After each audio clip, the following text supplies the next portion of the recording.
नमस्कार मंडळी, कसे आहात? मी पद्मजा तुमचं सर्वांचं पुन्हा एकदा माझ्या चॅनलवरती खूप खूप मनापासून स्वागत करते. आम्हा सर्वांनाच कात्री अधूनमधून गोड गोड खायला खूप आवडतं आणि त्यातलाच एक गोड पदार्थ म्हणजे नारळाची वडी.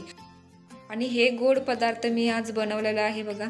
आणि ह्याचा आकार बघा, ह्याचं काप बघा किती छान निघलेत आणि हे दिसायला सुद्धा पांढरं शुभ्र दिसतंय आणि ह्याची चव तर अप्रतिम आहे. आणि हे तोंडात टाकल्यापटाला विरघळून जातं अशी ही बर्फी आहे. चला तर मग बघूया ही बर्फी कशी बनवायची. सर्वात आधी नारळ घ्यायचा, त्याला फोडून त्याला 2-3 दिवस छान वाळवून घ्यायचं. त्याच्यानंतर त्याच्यावरची जी काळी सालपाट असतात ना ती काढून घ्यायची. त्याच्यामुळं काय होतं की आपल्या बर्फ्या पांढऱ्या शुभ्र निघतात. त्याच्यानंतर त्याचं बारीक बारीक तुकडं करून मिक्सरच्या भांड्यामध्ये घालून बारीक करून घ्यायचं. तर इथं बघा, आता मी गॅसवरती कढई ठेवले आणि त्यामध्ये बारीक केलेलं खोबरं टाकून घेऊन 2-3 मिनिटासाठी छान वास येऊपर्यंत परतून घेऊन भाजून घ्यायचा आहे त्याला. तर आता इथं भाजून झालेलं आहे.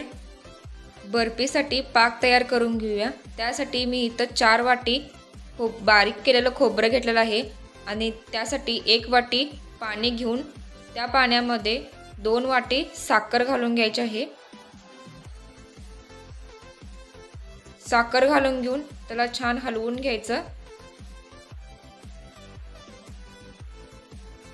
आता पाक तयार होईपर्यंत आम्ही ज्या भांड्यामध्ये बर्फी सेट करण्यासाठी ठेवणार असतो त्या भांड्याला खाली तेल नाहीतर तूप लावून घ्यायचं. ह्याच्यामुळं काय होतं की बर्फी त्या भांड्याला डसणार नाही, बर्फी व्यवस्थित निघेल. त्यासाठी हे तेल लावून घ्यायचं.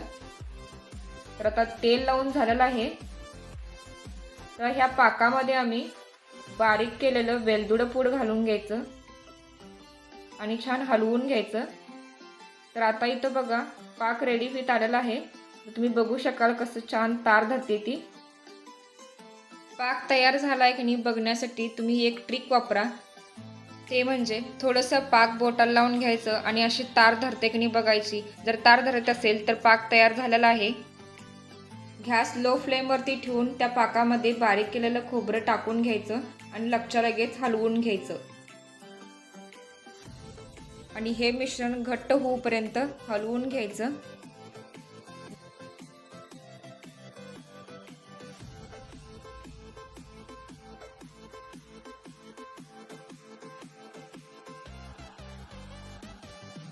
तर आता इथं मिश्रण हे घट्ट झालेलं आहे. ज्या भांड्याला आम्ही तेल लावलेलं आहे त्यामध्ये व्यवस्थित घालून घ्यायचं आणि छान थापून घ्यायचं. थापताना चमच्याला थोडंसं तेल लावून घ्या, त्याच्यामुळं मिश्रण चमच्याला लागणार नाही. चांगलं सेट करता येईल बर्फीचं मिश्रण आणि बर्फीसुद्धा छान निघेल. असं छान थापून घ्यायचं.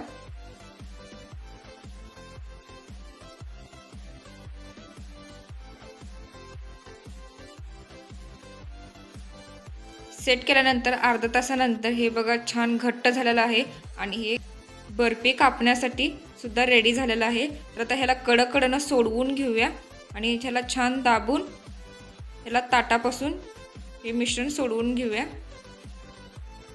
आता हे दुसऱ्या ताटामध्ये उलटं करून हे काढून घेऊया.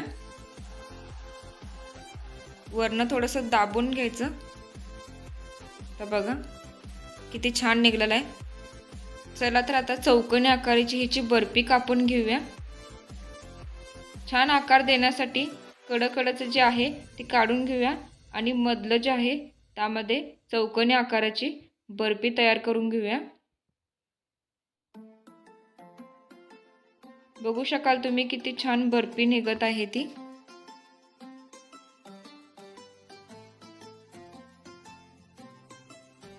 हा जर व्हिडिओ तुम्हाला आवडला असेल तर लाईक करा आणि सबस्क्राईब करायला विसरू नका.